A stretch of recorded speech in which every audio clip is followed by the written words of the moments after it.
Welcome, Tom. Hi, Paul. It's good to have you on the show. Good to be on.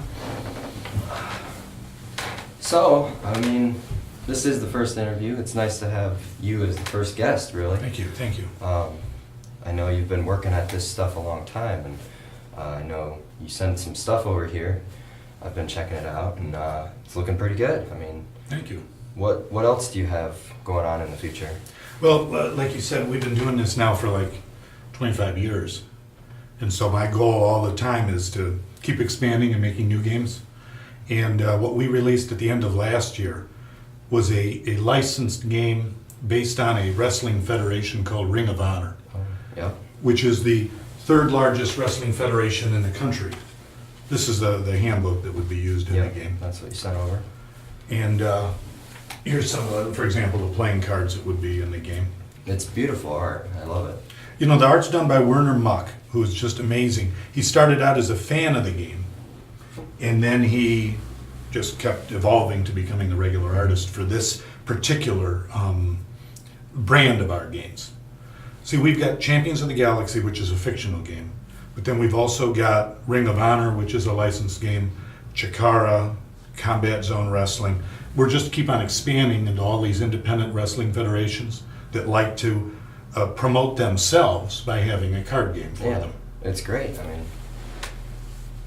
I'm sure he's excited that, you know, to start out as a fan and later to be able to be integral in the part of making it. Yeah, that makes it a lot of fun to work with somebody like that. That's right.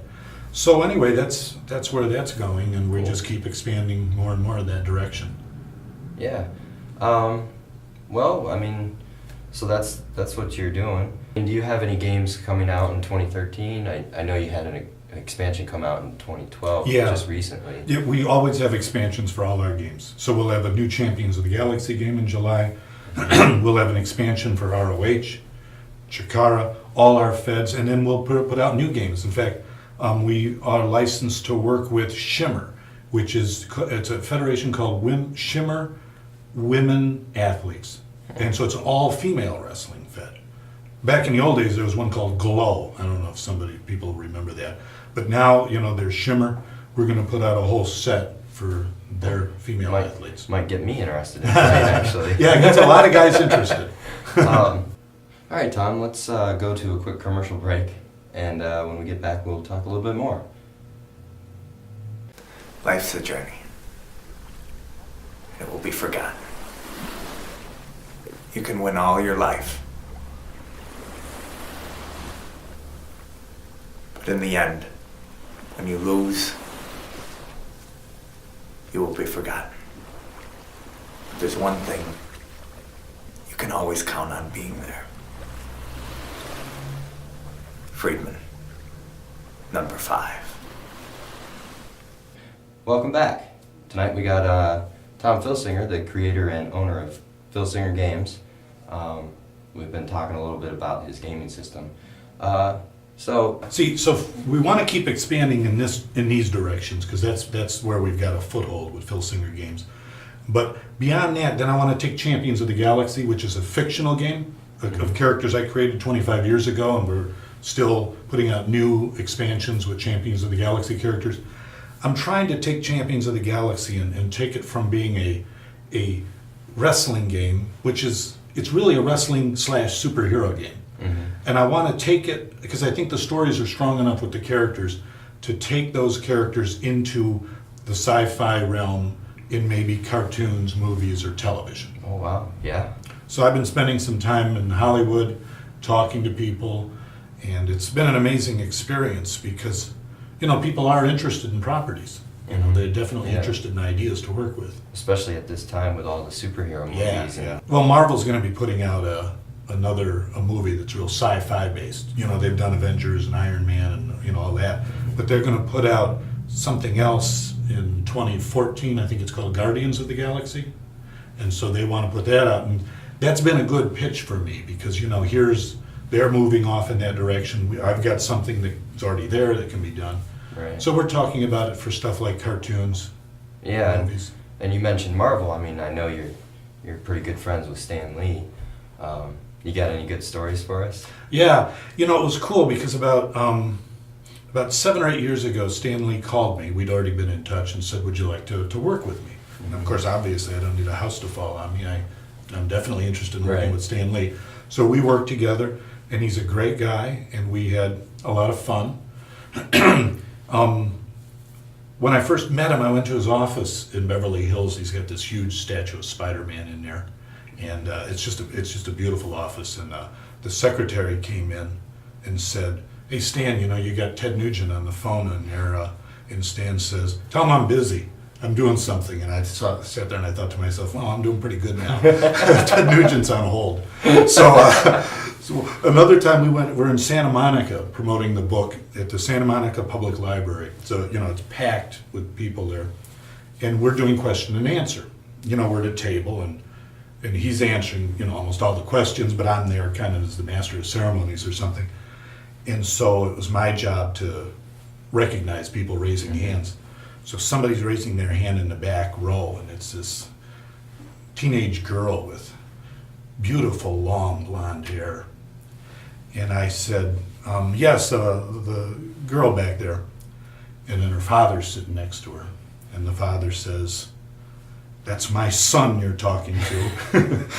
So I was like... he had Thor hair. Yeah, right.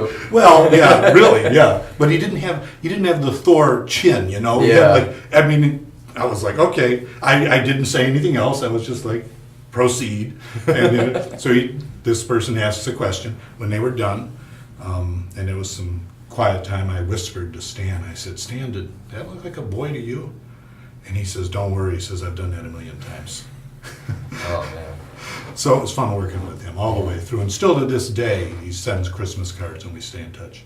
Wow. Thinking of wrestling, I knew you were coming on the show. I kind of considered having you maybe body slam me into the coffee table. You don't want to do that. It's dangerous. That stuff's real. I'm pretty young. I mean, I think I can take it. Well, I don't know. I mean, if I were you, I'd be kind of concerned about it. I mean... I don't think it'll be that bad. We could try it, right? Oh man, I'm telling you, the bumps those guys take, there's something brutal. I'm pretty young. I don't know if this is Where do you need me? Over here. Well, I still don't know. You sure you want to do this? Why not? Okay. Oh! Man, I told you that stuff's real. Go.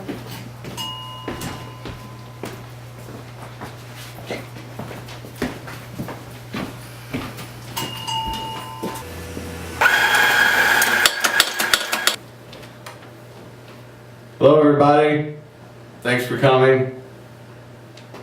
When I came out tonight, thought about what look I should go with. First I thought about going with the Edward Norton from American History X look. Then I thought maybe I'll go with the Cranston from Breaking Bad look. Then I decided, nah, I'm just gonna go with the guy in the Pringles can. Heard about this book this woman came out with called 50 Shades of Grey. At first I thought it was a book about my wardrobe, but then I found out it was about sex. So I knew it wasn't about me. Nothing? Alright.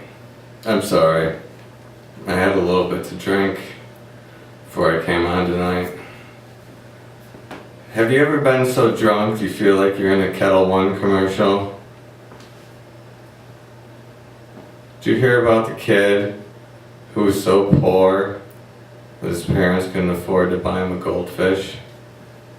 So they gave him a silverfish? Well, I guess that's all I got. Thanks for coming. Drive safely. Hey, we'll see you next time. Yeah, have a good night, Chris.